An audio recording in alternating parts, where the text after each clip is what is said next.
Ready or not, here we are live all over the ocean. I'm on the big island of Hawaii. My name is Heidi Love. Welcome to Recovery Talk.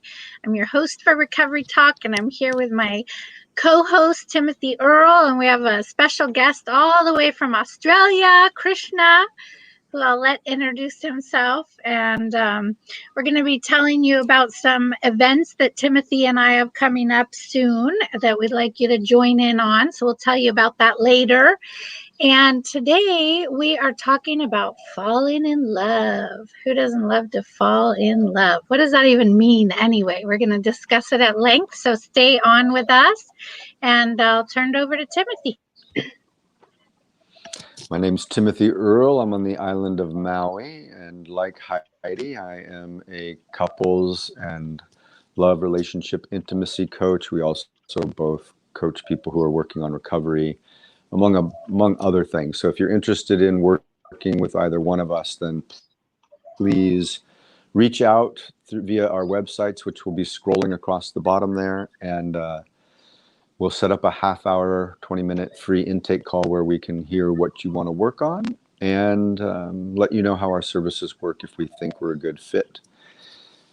And yes, falling in love. That was an expression that I heard growing up, and I'd experienced love at first sight of probably more times than I really want to, but it happened. But falling in love happened once, and I like to say, when you feel the floor fall out from underneath you and you know that you're falling in love, grab your tennis shoes and run as hard and as fast as you can. We're going to ask you why you said that in a little bit. All right. Krishna, you want to introduce yourself? It's like Runaway Thank Bride, you, Heidi. Timothy. Thank you, Tim. My name's Krishna Pabari, and I'm from Brisbane, Australia. So it's it's Wednesday for me today. I lose track of what day of the week is, and I'm in the middle of my day. And I've been around and a part of Love Coach Academy now for 6 years. I run a family office. So what does that mean? I manage the affairs of some very, very high net worth families. And part of it is looking after money and investments. But invariably in that comes family dynamics. And I've had a lot of experience over around 20 years with family dynamics of high net worth families. And I've seen a lot in that time. So this topic today of falling in love. What does it mean to fall in love? Some people are scared of it. They grab their sand shoes and run a mile. Some of those people might even be in this room. Some people are looking for it. They want to fall in love. Some people are looking for an amazing person to spend the rest of their life with. Their better half, their other half. What is love at first sight? Ooh. Heidi, have you ever fallen in love at first sight? I think I'm a little more cautious than that. Have you ever? I don't know, not at first sight, no. No. Tim, you fall in love at first sight, though. We know that.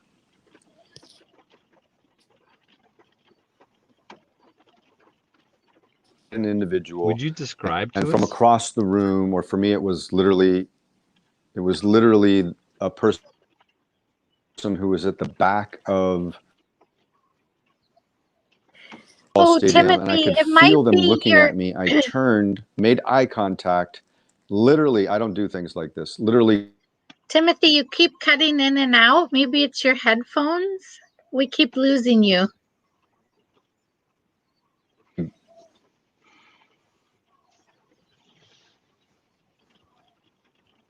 Krishna, can you hear him, or did you lose him too? I can't hear him at all. I can see you, Heidi, and I can hear you, but I've lost Timothy. Okay, Timothy, we lost you, so we're going to have to jump in. Try again. He's not. So, Krishna, why don't you tell us if you've ever fallen in love at first sight while we wait for Timothy to get back on? And the answer to that is all the time. You know what? There was a time when I would see a girl and go, oh my God, I'm in love. And it just happens so many times. And I use the word I'm in love metaphorically and tongue in cheek. But there are so many times when I see a woman and go, wow, I love her. And what I've realized in this is these are people I haven't spoken to. They're not people I know. They're just people I see who have a set of traits, and I go, oh, I'm in love. Now, yes, it can go further, and we get to know someone, and within the space of a month, I can think of a woman probably a year ago. It's like within the space of a month or so during lockdown, it's like, oh, I've opened my heart to this person totally. And it's like, okay, so I know I can do it. I can open my love. And what I realized was falling in love for me in that example was I was trying to fill up with the other person. I was intoxicated with the other person. I'd found someone to complete me. Is it love at first sight or is it intoxication? I think that's a good thing to distinguish, because I can think of the couple times that I would say I fell in love fast. I don't know if it was at first sight, but it was one time in particular was quite intoxicating, and it wasn't healthy. That was like borderline, when I look back at it, it was definitely on the lines of addictive relationship,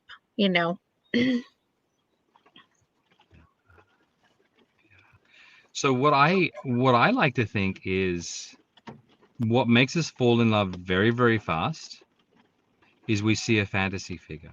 And by fantasy, something that's just too good to be true, and we just want to intoxicate ourselves with it. They tick all our boxes, or 99 out of 100 boxes, and the last box we're just happy to accept. Yeah.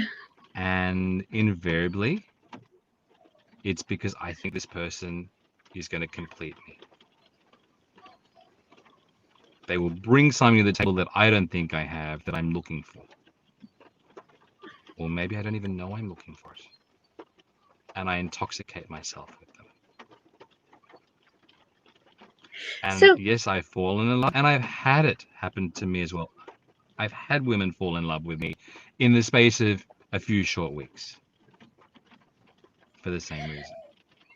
So I'm curious, Krishna, we've talked a lot in our in recovery talk because we talk about addictive relationship cycles like codependency or love addiction, sex addiction, fantasy addiction. So in the context of falling in love, how would you distinguish falling in healthy love and falling into a fantasy addiction or a fantasy fulfillment, intoxication, whatever we want to call it? So I would say the distinction between a loving, healthy relationship and a falling in love relationship is if I see someone else who will fill my cup for me and make me feel complete, and I become addicted to them or addicted to the idea of how I see them, that is unhealthy falling in love. Whereas the healthy love is I am whole and complete. She is whole and complete. And I will shine my love on her and enjoy her company. And what's interesting is when I've been in the latter relationship of actually loving someone from a place of being full, if that relationship ends, I don't pine for her for weeks and months and years. Whereas the other style of relationship, no, she's my fantasy girl, and what did I do wrong? And I'll if it ends, I will beat myself up for months over that, sometimes even years, because she was the one, and actually, no, I'm the one. I'm whole and complete. Anyone outside myself will merely help me illuminate the parts of my personality through their reflection that I've forgotten are in there. I think this is such a deep topic because there's so many facets to falling in love. And then where do we get into the unhealthy or intoxicating waters and fantasy? and then where is it really healthy? And I can just look back in my own life because I've experienced relationship addiction. And so I'll give some examples, because if you're listening to this call, you're probably interested and you can kind of look at yourself and see where you're at. But first, I want to say hi to a few people. Hi, Natalie and Noreen and Karen. And I'm missing somebody's name here. Kanakar? I don't know if I got that right, but we're happy you're here, and please feel free to share the call with anyone else. You can invite them live right now, and know that we are monitoring the comments on Facebook. So if you have questions or an opinion or something you want us to read, type it in the comments and I'll be sure to read it. And we love to include you, and it makes it a lot more fun for us when you're talking with us in the comments on Facebook. So chime in. But I'm thinking of different loves that I've had in my life, and when my level of attraction is off the charts with someone, my character defects or fear, because fear activates my, I like to call them character defects. That's something we use in recovery. It activates that more because I'm afraid to lose this amazing feeling that I have or this person that I have. And then fear creates behavior that wouldn't be if I wasn't that afraid. And so I've noticed that in, highly, highly passionate relationships, and that attraction is intense, it's harder to manage my health in those relationships. Where I've had other relationships where there's definite attraction. I don't want to be with somebody I'm not chemically or sexually attracted to, but the attraction is not a gripping, oh my God, level. And it's a lot easier to manage my fear in that situation. Can you relate to that at all, Krishna? Or do you want to speak on that? Absolutely, I can. So I think of my own life, the women where I've been unable to, the women with whom I was relating, who I would second guess myself. I'd go and replay conversations and say, oh, did I say that right? Yeah, it's always, it's a different sort of relationship to where I'm feeling whole and empowered. And strangely for me, the ones that it's happened to the most are all girls who are lawyers. Go figure that one out, Heidi. I'm thinking now back in my dating career, there's probably 3 women who've been lawyers who I've just been hooked on. It's like, why? And I'm like, like oh, that intellectual you know what? I studied power. law. I was an attorney. Yeah, but you know what? I studied law and I was an attorney. And you know what? I lasted for a year working in a law firm, and one day that firm merged with another one. And anyway, I got kicked out. And I tore up my legal practicing certificate 20 years ago. Yeah. But for some reason, I can think of 3 relationships in my life with lawyers where I was hooked every single time, where I was infatuated, where I was intoxicated. And one of those took me 10 years to get over. Ooh. Yes, the grief is hellacious when we're in that kind of relationship. We have a question, Krishna. Yes. I'll answer it first and then you can go. So it says, recent lesson that was kind of new to me. Healthy self-love attracts healthy love from others. I'm guessing not all the time, but more than likely. Could you speak to this? And I would definitely say that that is true. Okay, first I want to say, by no means am I saying anyone that doesn't feel perfect or whole or whatever shouldn't go find love. That is not what I'm saying. When we are in a space where we have happiness ourselves, where we feel centered ourselves and whole ourselves, we do tend to attract someone that mirrors that as well, that is whole or healthy or whatever. So if we are suffering self-esteem issues, I mean, I can speak to this personally. I used to think that I had some belief, and it still can tickle me on occasion, that I can't have the person that I want, that they wouldn't want me. And I had such a deep fear of abandonment that I would choose partners that I knew would not leave me and that thought I was amazing. And people, in recovery have said you chose lower companions. I don't like to do that because I don't like to judge in that way. But they've been called lower companions. Like, they needed me. I had a lot to offer because they weren't so far in life or whatever. And that felt very safe to me. And that was coming from an unhealthy place of low self-esteem where they could never meet me as the kind of partner I wanted to be met by. But I had so much fear to look for that, or that I'd be rejected by that I settled for something that was less than I desired in some of my relationships. So the healthier that I've gotten, the more I'm willing to take those risks and to step out in a different way. And I think that all love can be more dynamic the more we are okay with ourselves every day, with how we act in the relationship, with how we're showing up, with being integrity in ourselves in spite of the other around us.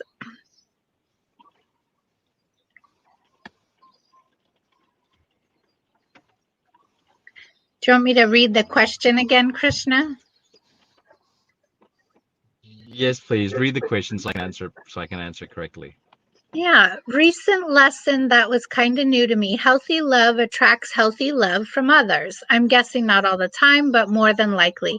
Could you speak to this? Okay, so we say healthy love. If I love myself, if I've worked through certain wounds, I'm more likely to attract someone who is also from a place of healthy love. I agree with that because water seeks its own level. What I have found in my experience is I have been attracted to women who have the same wound as me. So, for example, I am an achiever. I am someone who's pushed himself hard. I'm someone who's worked hard. I'm someone who's valued intelligence, success. And I have found myself drawn in the past to women who have that character trait of let me be the best person I can be. And invariably there are certain ways of doing it that I'm drawn to. And what I've learned is so often they have the same wound as me. I'm not enough. Let me go do this. Let me go be more so I'm more worthy. And they might play it out differently than me. I'll play it out in my career, and they might play it out in sport, or they may play it out in their beauty, or they may play it out other ways. But I'm drawn to someone who invariably has the same wound as me. And so it plays out in a certain way. And the relationship progresses in a certain way. And I think they're the opposite to me. No, she's into sport, I'm into business, or she's into beauty and children, and I'm into business. No, same wound. And what I found is as I've done work on my core wounds, I'm no longer looking for someone else with a certain set of traits that I'm drawn to, and I'm attracting different people. And yes, that becomes healthy love. So the last woman I dated was she was into pleasure and fun and being in her body and love and different experience. No longer my wound mate. And when that relationship ran its course, no feeling of emptiness in me because I wasn't going there to fill up. I want to talk about two concepts of falling in love. One would be like falling in love fantasy, which I would call in the unhealthy category, where it's when you meet someone and they trigger the fantasy in you that they're everything that you ever wanted. And so we put on these denial goggles and we start to see everything through the lens of the fantasy. And we're like, they're our soulmate, they're the one, they're perfect. And we aren't looking at the daily reality of who this person is. That doesn't mean these relationships don't work out, but it will mean grief coming up sooner or later, because when you engage in that relationship through this lens, and maybe 6 months down the road, maybe a year and a half down the road, you begin to see that the person is not that fantasy, that fantasy maybe not be possible with that person. It's very much like a death. You begin to grieve the death of that fantasy. And you may try to leave the relationship at that time, or you may enter into a deep love, mature relationship, really finding and accepting what the person is and building on that together, making a fantasy together. And so I'm wondering who can relate. Anybody online want to just type yes? Can you relate to having done that? I've lived in a lot of pain living and staying in a relationship based on the potential, but it was really the fantasy of what I thought this person was capable of, and in reality they weren't. So Heidi, you used an interesting word, fantasy, and what the relationship might be. I believe the number one fantasy is asking someone else to live outside of their own values. If a person shows up a certain way, so often that's because that's how their values are. And if I want them to be anything other than living in alignment with their own values, that's my fantasy. Mm-hmm. I like that. So we had a couple yes definitelys. So the other aspect, so that's kind of love fantasy. The other aspect I want to talk about, love. And what I've found that means is that they quit meeting each other. They quit showing up in a way that is special. You know, when you're dating someone, you go out of your way to fix yourself up. You are excited to see them when they walk in the door. You make time and you're interested in them. You have conversation and you're accidentally meeting all these wonderful needs with the other person. And this makes us feel in love.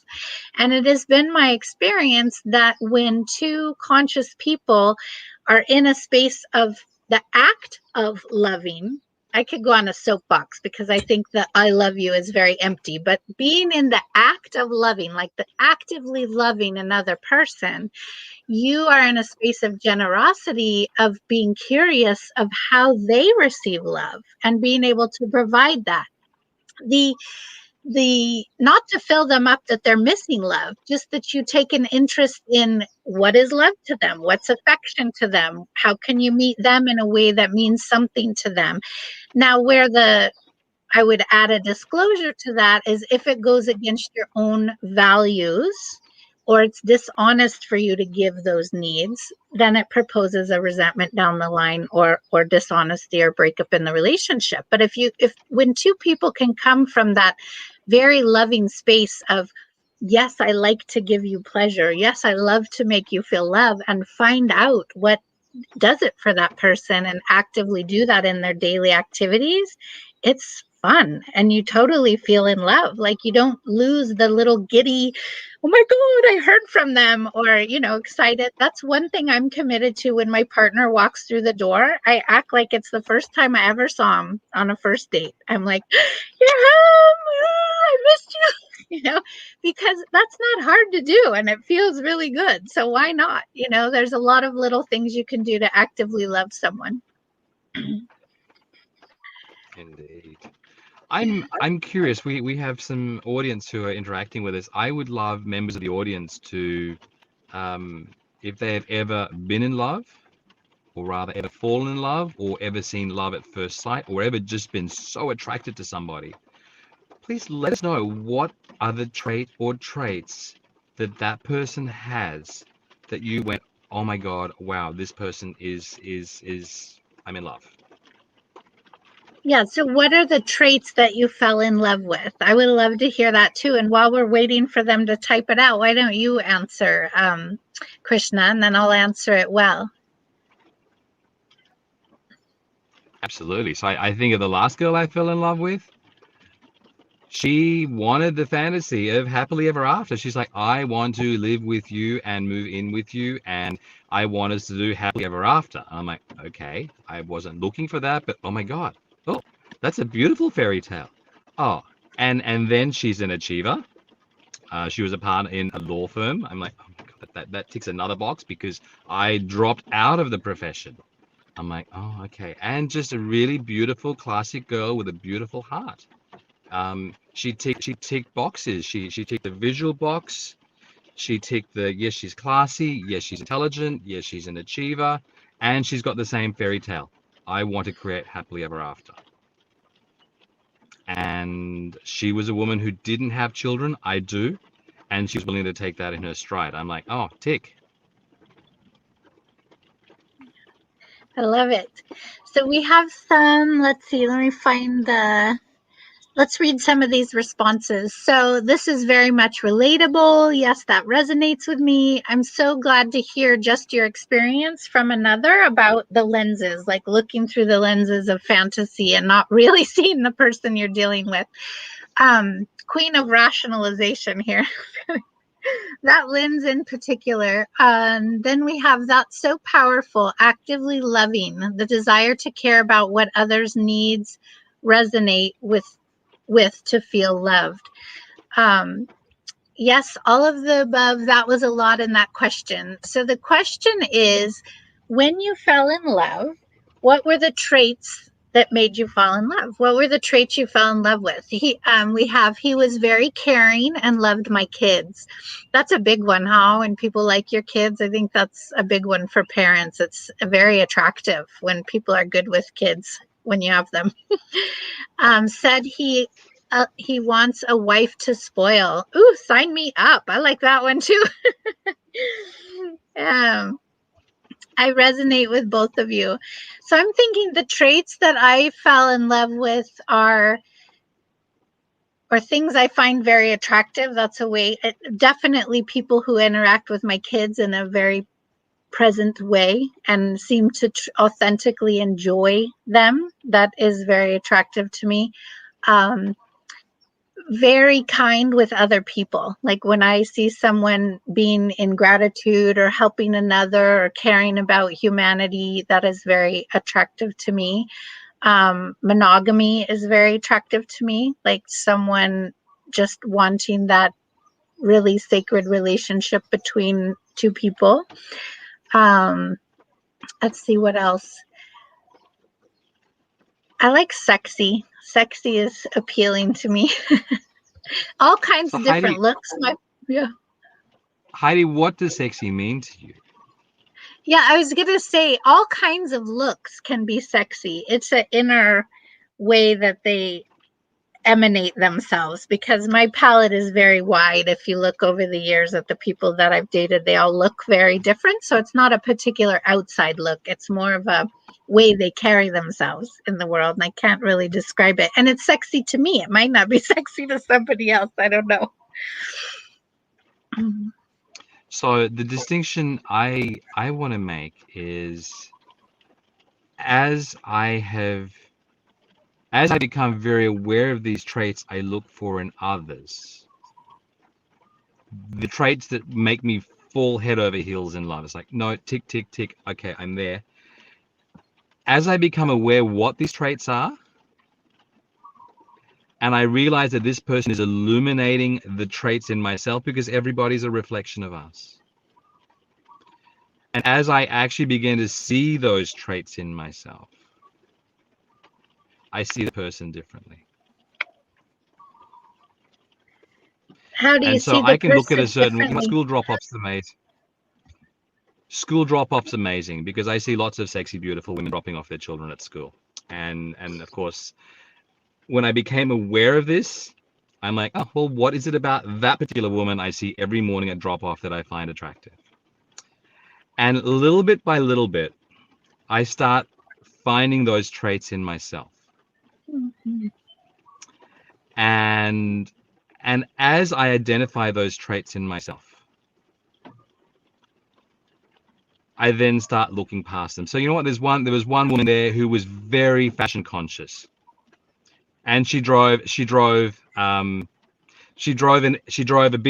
SUV. She's very fashion conscious, and she had her two beautiful children she'd drop off at school. And I'm like, and I was infatuated with her. I knew her name. I hadn't had more than one conversation with her. But what is it about her that I'm going, oh my God, I'm in love with her? And little bit by little bit, it's like, oh, but wait a minute. I have a BMW SUV.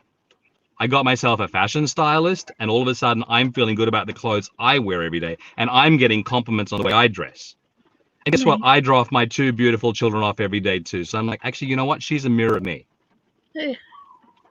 And then at that point, it's like, oh my God, that woman spends an hour getting ready for school drop-off every day. How much attention is she putting into just putting on her makeup?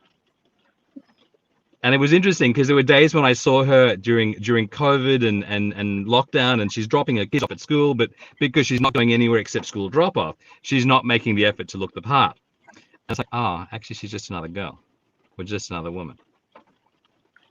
And it's like, oh, so that's the mask she wears. She puts a lot of, her mask is her beauty and her fashion and her hair and the hat she, and then all of a sudden I see her masks for what they are, and then I just see her as a human being. And the traits I were attracted to, I've actually got them in myself. So it's no longer I'm falling in love with this person. It's actually they're just another person, and I can shine my love on them if I even choose to. Mm-hmm. That's one example. Yeah, I love it. I'm going to read some more comments. So he wanted to be monogamous. Another one says the traits are adventurous, playful, caring, present, outdoorsy, and empathetic. Also, the willingness to be in communication with words of appreciation through texts and phone calls. And then, that's a good point about school drop-off. Responsibility is definitely a draw. So responsibility is a trait. I want to riff on what Krishna was saying about when you see traits in another, can you find them in yourself? So I think this is one of the keys to healthy relationship. When you're in a relationship and you're wanting someone to fill a void, or you're wanting to get something from them, and I want to be careful saying this because we're all in relationships to get our needs met. So yes, we want needs met in a relationship, but if we are looking to them and we're in a place of lack, like I don't have that unless I have them, that's a very different place. And so I encourage you, and I've been in this in relationship, my partnership that I'm in, he went through a period of time where he couldn't show up for a lot of things that I was wanting right then to do. And I had to, and it was painful because you want to do it with your partner, or at least I did. I wanted to do certain things together, whatever. So I went into a space of what are those things? Like Krishna says, what are those things that I'm wanting from my partner or with my partner?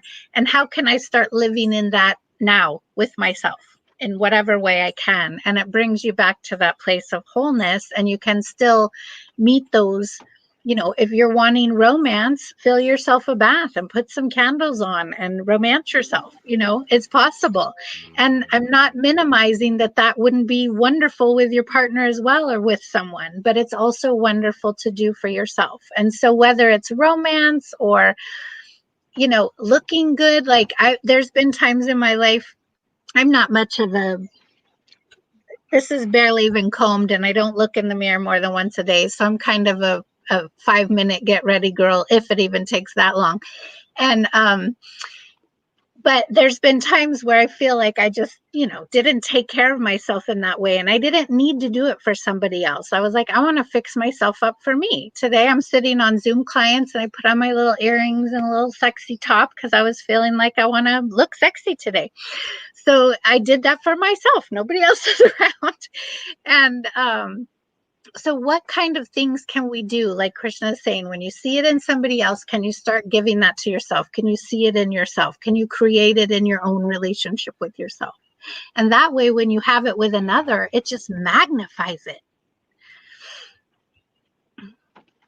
So I want to make a comment here. How I'm approaching relationships now is my primary relationship is with me, with me, myself, this body, and divinity and spirit.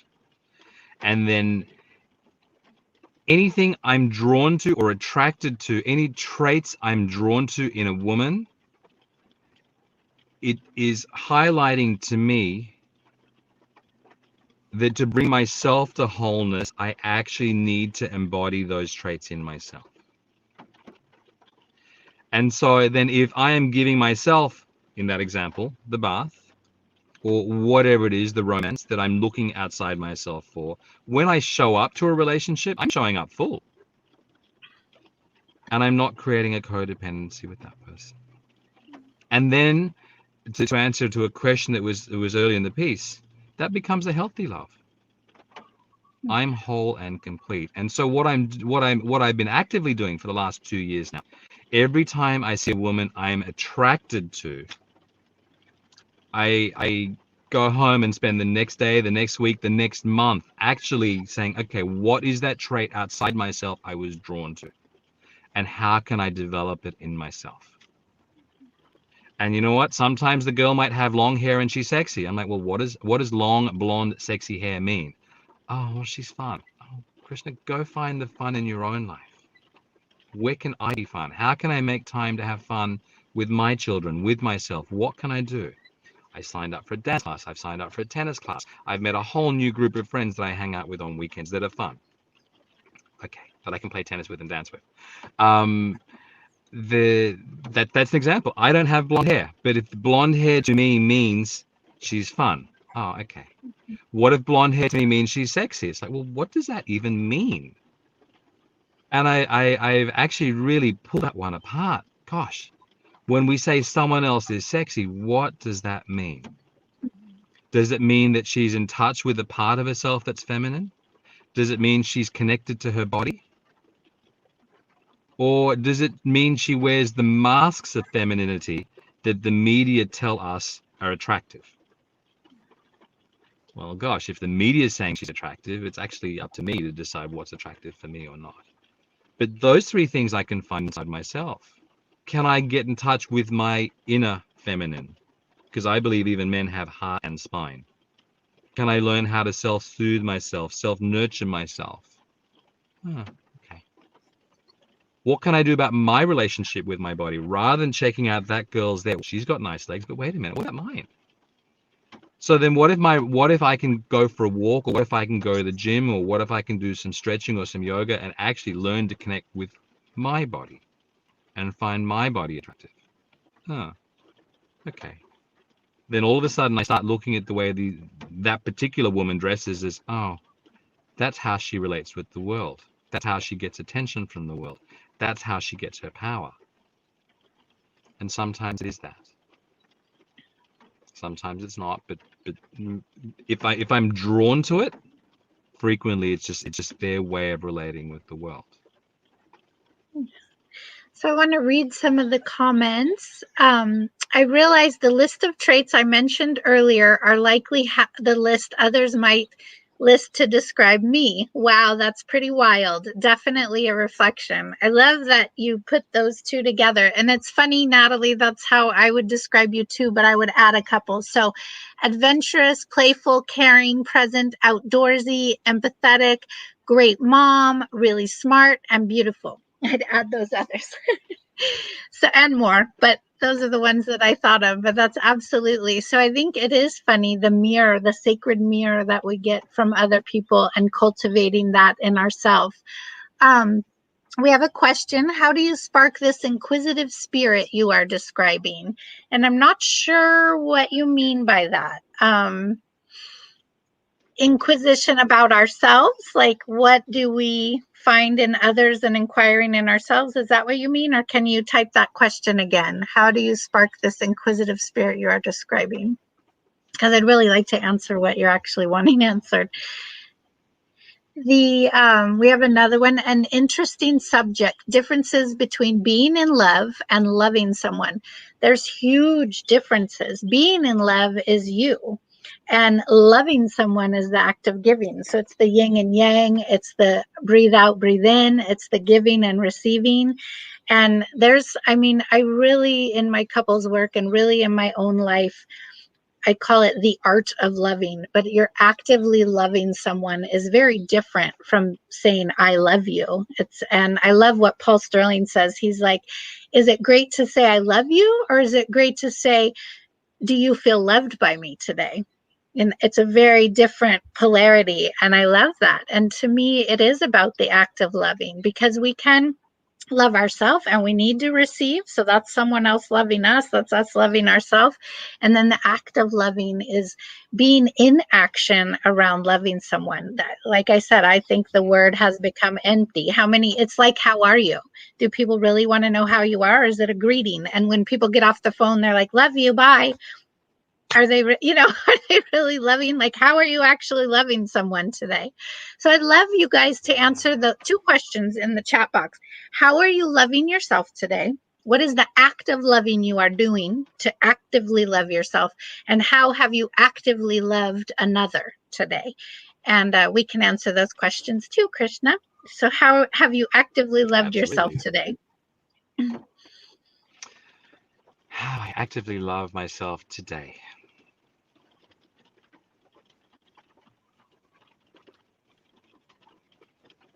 You know what? I get up an hour. I get up an hour before my children. So I get up generally around 5 o'clock in the morning, and that time between 5 and 6 a.m. is my time.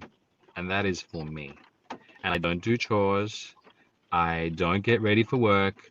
I actually spend that time doing what I want to do.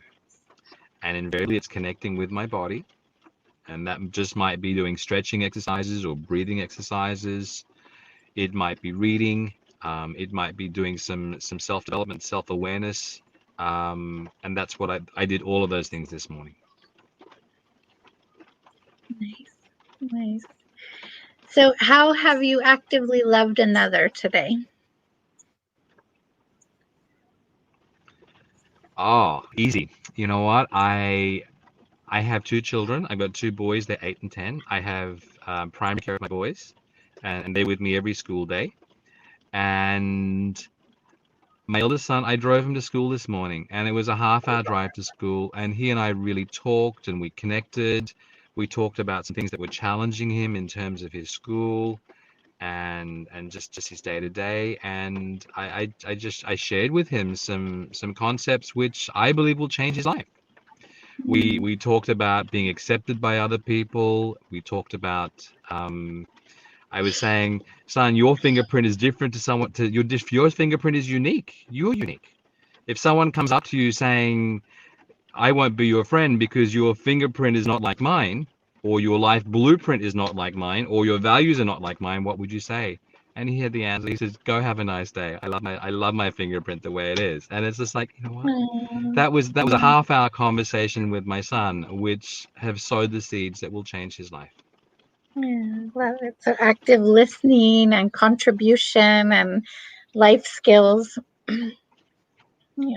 Mm-hmm. So back to the question of how do you spark that curiosity and ignite that in yourself?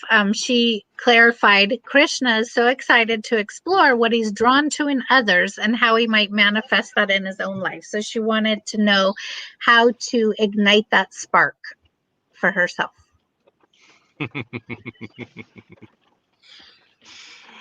Okay. I find linking something to your highest values gets the result. So if I said to you, my highest values historically in my life have been around achieving, and I've dug deep, it's like, oh, why am I achieving? Why am I pushing myself so hard? Why am I martyring myself? And for me, it's actually been around personal empowerment with a capital P in power. So my life has actually been about becoming empowered. So for me, my link was, oh, I'm giving my power away to all these women. Any woman who walks past, who draws my attention, I've just given my power away. And so I've been on a mission to claim my power back. That's how I get my curiosity. But that's how I've linked it to my values. I'd be curious to, I'm sorry, I don't know the person's name, but I'd be curious if you would share with us what's most important to you in life. What does your life look like? Where do you spend your time? Where do you spend your focus? Where do you spend your money? Because that's probably indicative of what your highest values are. And then we can talk about how to link this level of curiosity to those values. And yeah, it's a journey. I've been doing this for 2 years. It's been fun too. Every morning going to school drop off, or every day coming home and actually just having the awareness drop into my body and go, well, what was it about her? And all my relationships have changed since I've done that. Every one of them. So I'd love to play with that, Krishna, if you look at my values, and I can tell you exactly what I spend my time, money, everything on, and then see what you have to say about that. Are you willing? Let's play. Yes, I'm Okay. willing. So I want to read these comments first. One gal said she actively loved herself today by enjoying the beautiful sunrise across Lake Superior in Minnesota while enjoying coffee and breakfast. Oh, sounds wonderful. Final semester of my undergrad, which has my laser focus for 8 more weeks. So learning. That was her answer to your question of what is she focused on. And after that, new perspective. Okay. Sorry, this is the same girl who said watching the morning sunrise and learning? Yes. Okay. So what I'm curious is what course you're doing and why did you pick that particular course? Why is it so important to you and what will it give you at the end? Yeah. So what will your course give you and what is it and what will it give you at the end? So type that in. And in the meantime, we'll do mine. So my whole life is about relationships, Krishna. Like it's super clear. I I am definitely driven, really inspired by my children, by having children. And still, they're at an age where I'm still helping them. My daughter's in college and I want to work hard so that I can help her life be easier and get her through college. So I help them both financially. And my little one's building her business and I'm also helping her. So I'm very inspired to create financial stability in their life, probably because I didn't have it as a child. And then that's relationships, my relationship with them and their relationship to an easier life. And then the everything, my whole equation for how I do my day is how can I best work to serve people to have better relationships in their own lives, and then how can I create my schedule in which I can spend the most time with the people that I love. And even my partner is very, very busy and doesn't have a lot of like time to sit down one-on-one with me, and I'll literally go drive in the truck with him for 4 hours just to be with him because that quality time is part of what's important to me. So I will drive while he does his work and hang out with him. So Heidi, you're a giver. You give and give and give and give. You give in your relationships with your significant other. You give in your relationships with your children. You give in your relationships with your clients. You give in your relationships around Love Coach Academy. Why do you give so much? Well, part of it is because I really think the world at a global level is suffering, and I'm not into global politics, but I'm into home politics. And I think that if we change the way we do relationships at home, that will permeate out into the workplace and then the community, and then we'll have a global impact. So part of why I give is to help other people to also have an impact in the world. And then part of the reason that I give is I mean, these are maybe more the unhealthy reasons because there are some probably that, I mean, it's a natural state for me. But just getting honest, let's get honest here because this is what I help you do in your work with me is looking at what's underneath. So part of it is being busy and I feel more comfortable in the giving role. I have a very hard time receiving. It's hard for me to relax and receive. So I feel more in control, more at peace, more settled in when I'm giving. And that's something that I've had to really work on in sexuality too, in receiving. And then also positive attention. I didn't have, probably tied to my daddy issues. Not that my daddy doesn't love me, because right now we have a great relationship. But as a child, I didn't perceive that I was valued and accepted and attended to from male energy. And I wanted to be loved and accepted. And certainly giving to people you get loved and accepted. People love to receive. So those are some of the more could borderline unhealthy. Why am I doing it? But that's, not my intention and not where I live anymore, but where I have been in the past. Yeah.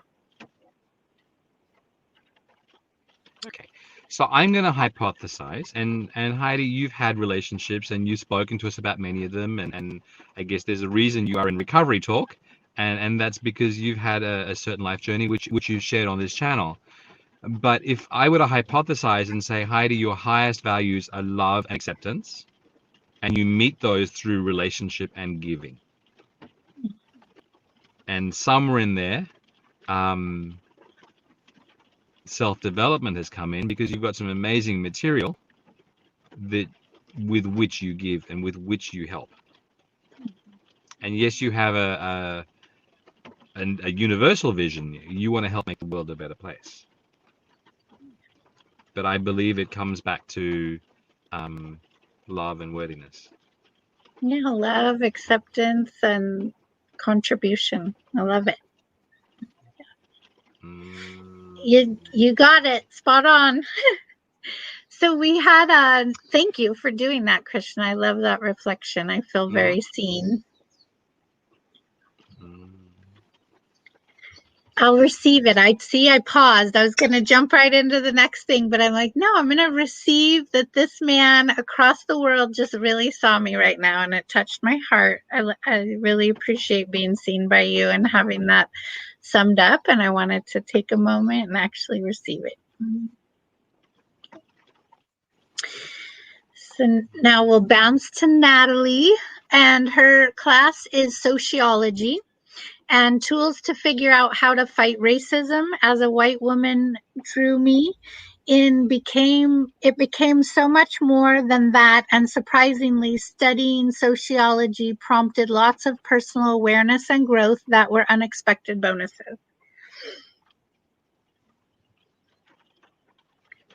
So can you repeat that for me, please? Natalie's studying sociology, and her motivation was racism as a white woman. She is a white woman? Yes, and to fight racism.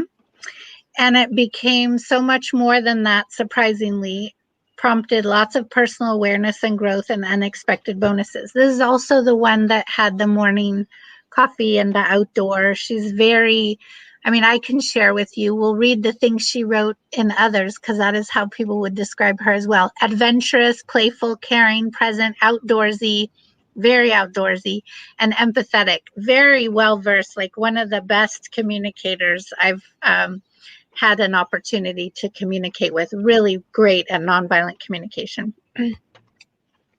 So Natalie, I want to dive a little bit further into this sociology. There clearly your chords have been struck, or your choice of this program has been because your chords were struck. There was something about something that's happened in your life that struck chords, and you're like, no, I'm going to go study sociology. I want to work with racism. I want to blank. I believe there is something in there that might spark the curiosity we're talking about. And I'd love if you could comment a little bit more as to if there was an event that happened or a series of events that have happened. And I believe those chords that are struck, somehow, if you choose to answer your earlier question, you can link those to this curiosity. If I can look at people in a certain way and find out what traits they have that I'm drawn to and look for them in myself, then that will help in terms of this chord. So in Heidi's example, if Heidi is seeking love and acceptance as a core need, by actually looking at the way she relates with people, I believe she can accept them at a whole different level. I believe then you can go to their feelings and needs and actually really touch them at the core of their being and see them at the core of their being. That's how I'd be linking it for Heidi. For Natalie, I'm hypothesizing, I'm guessing I need more information here, but if she's talking about sociology, she probably wants to understand people's feelings and needs to really be able to help them. And that might be the link that it needs. Maybe there's more links in that. I'm happy to keep exploring it offline or online, either or. Yeah, it's super fun. Maybe if you guys want, I can connect you two on Facebook too. Sure. This has been super fun, Krishna. I love exploring this topic with you. She said, spot on, Krishna. I was told to get out of the way when I was trying to help fight racism, something I truly would like to help address. I was told I can't declare myself as an ally.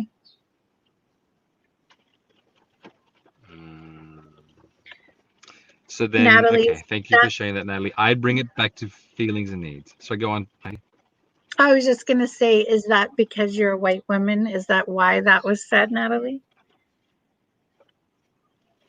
I just wonder with that too.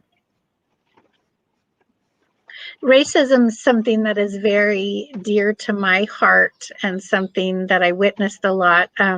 My youngest daughter came home when she was in second grade, and she's like, Mom, I'm in love with Darion. And he was a black boy in her class, and she just loves black boys. So she dated many of them, and the pain and the heinous side of humanity that I saw on both sides, what those kids went through together, is very sad. And it's something dear to my heart and something that I find repulsive. And I'm there with you, Natalie. Like I love people, period, and the pain that everybody's gone through with these separations and what people have caused is just, very, very sad to me. And I hope that all of us step up, no matter what color you are, where you were born. I hope we all step up and act differently every day. Can we actively love each other, no matter what color skin we're in? I mean, I'm brown. I have, there's, what does it matter? I mean, lots of things matter, the culture we grow up in and all that affects us, but let's actively love each other today. That's one way we can help fight racism. How can you actively love other humans today?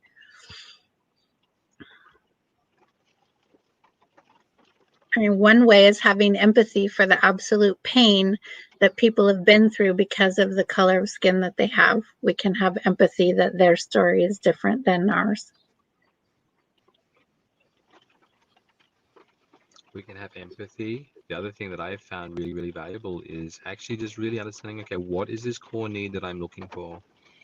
Oh, if someone is being racist towards me or around me or at others, I look at what are their feelings and needs that they're trying to meet. And so often it's they feel unworthy, that they have to pull someone else down to feel better about themselves. And if I can actually extricate myself from that and not be drawn into it, I just see it for what it is. That is their strategy for getting through life. They have to bring other people down to feel better about themselves. Oh, it's not about me. It doesn't affect my worthiness. This is their strategy. And then I meet them with compassion. Now, it's easy for me to talk about. It's actually a lot harder to do. That's beautiful. So does anyone want to type in any last comments? We're about at the end of time, and wonder if you have any last things you want to say, Timothy. We missed Timothy. He had online problems and he didn't get to be here with us today. We want you to know we missed you, Timothy. I live in a community surrounded by 3 sovereign nations of Native Americans. There's still a lot of local discord. However, the comment I mentioned was related to a discussion specifically related to the oppression of African Americans. Oh, my beloved is Apache Indian. Beautiful. So any wrap-up words, Krishna?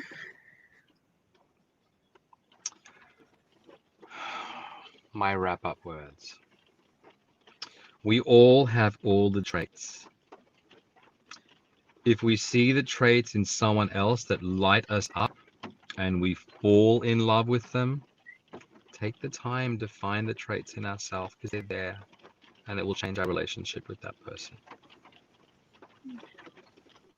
I love that. I want you guys to dive into that and then take it a step deeper. If you cultivate those traits, what will it give you? Because that's an indication of some of your needs you're wanting to get met and why you're attracted to those traits, because they are things that will meet some of your core needs. So getting curious, like if I have those things in myself, what would be different? What needs would be met? And you can ponder this. Natalie says, thanks so much for this time during the session tonight. I greatly appreciate all of your gems of wisdom. We appreciate you interacting with us. It made it so much fun. And thank you all for being on the talk. I wanted to mention that you can look on my page or Timothy's page. He and I are teaching a class on a Saturday coming up, March 27th, I believe, and it's put on by Love Coach Academy, so you can go to their page to register as well. But it's a 2-hour class, and it's on love and fantasy addiction. So we hope to see you there. And we are here every week, and it's now 6 p.m. Pacific Standard Time, because Hawaii doesn't change time, so we changed time with you. So 6 p.m. Pacific Standard Time. And thank you so much, Krishna, for doing these 3 calls with us. And I know we're going to have you back on for other fun topics. I love having you here and just appreciate your wisdom and your presence and all that you've put into this time. So just thank you so much for being here. Thank you, Heidi. Thank you for having me, and thank you to our viewers as well for having me here.